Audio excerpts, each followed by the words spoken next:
Hey Tubes. I recently subjugated myself to a movie marathon which included Legion and The Book of Eli. Now I went in watching both these movies with only seeing the trailers. I didn't read any reviews or comments. I often don't when it comes to movies.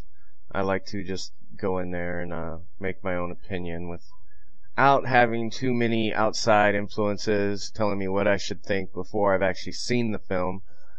But I thought I'd give a review so you could know what to think before you watch the film. Makes complete sense, doesn't it? But I did have preconceived notions about both these movies. I thought through the trailers that Legion looked like it was going to be an exciting action movie.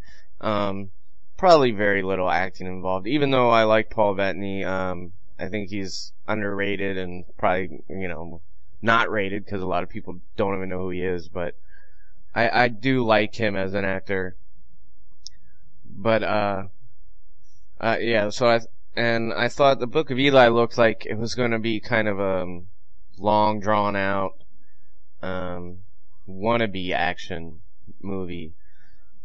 So going to see these movies, I decided to watch Legion first because I thought that was the one I would probably be most excited to see. And boy, was I wrong.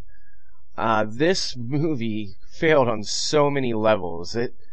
I can't even really begin. I could probably do a whole video on just how this movie failed and why it was so horrible. Just the entire movie was confusing, and it wasn't confusing and you didn't really understand what was going on. It was confusing in the way where you didn't know what they were trying to do at all. The concept and premise of the movie was simple enough. They just weren't able to execute it, and it didn't really seem like they tried.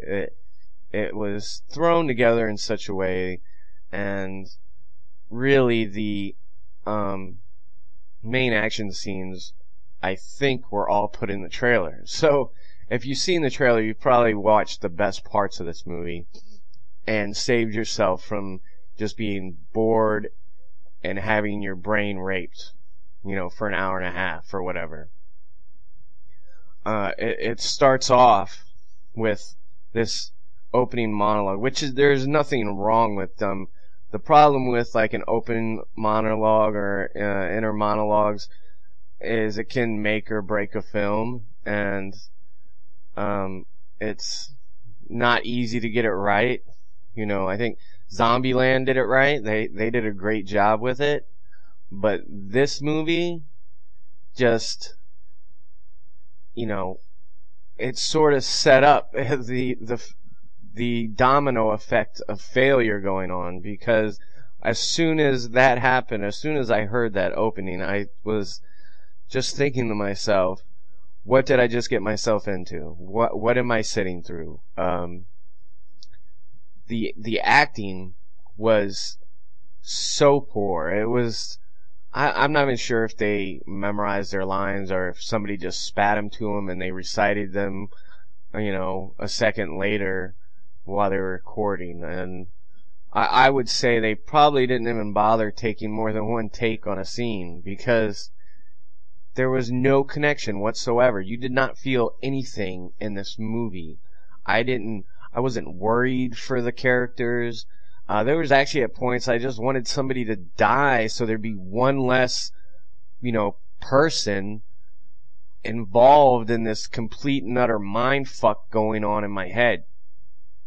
I wouldn't recommend this movie to anybody, honestly. And if it's something you just, I want to see it anyway, I would really suggest just waiting for it to come out on DVD and just renting it.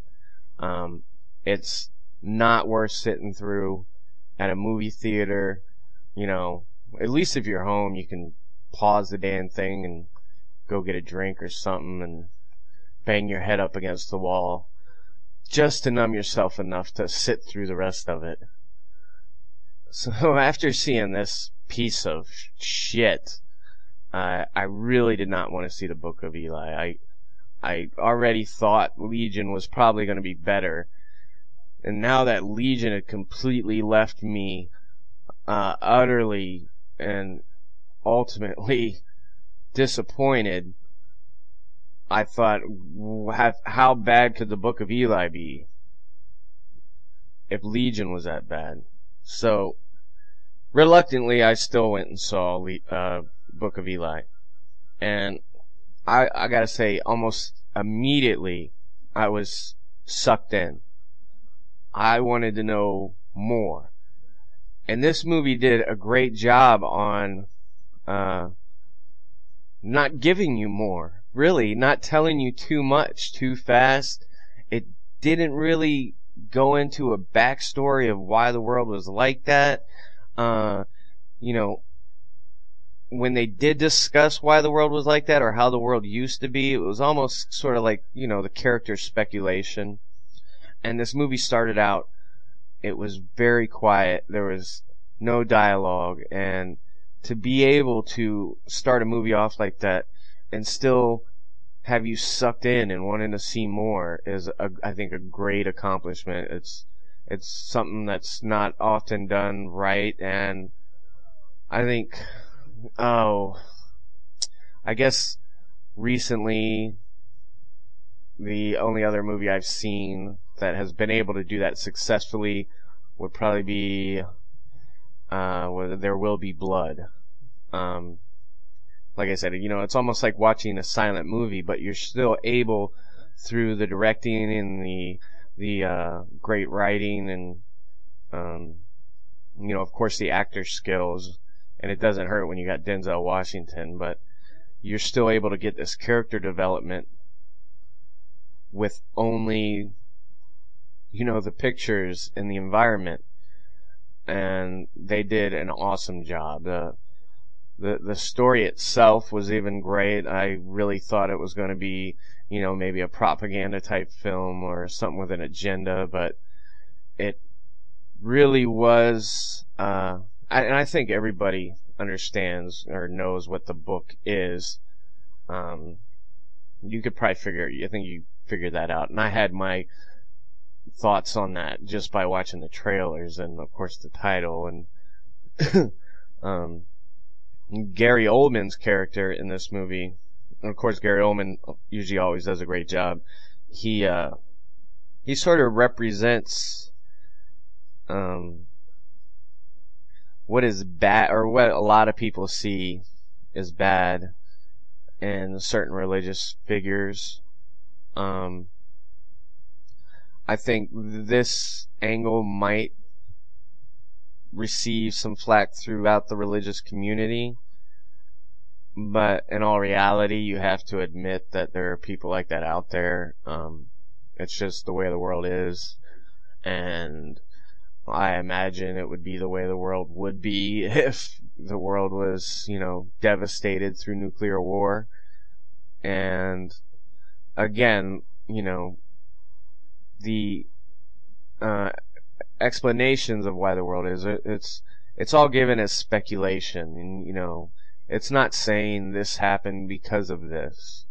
When Denzel's character is asked by somebody who wasn't, born then, why the world is that way, he states, or, not why the world is that way, but, what's so important about that book. And he gives, he sort of says, well, some people then believed this, So he's not making a statement. They're not making a statement about anything. They're just telling a really good story. And I don't care if you're religious or not religious. I think this is a great movie. I, being, non-religious, can respect the historical value of the book, even though it's, a complete bastardization of the translation and probably loses a lot of any historical value through that. But at the same time, I still understand and appreciate the historical value of it as a book of fiction. So I could see why it would be important, just like any other book, but definitely a must-see. I enjoyed it. So that's my point of views on those.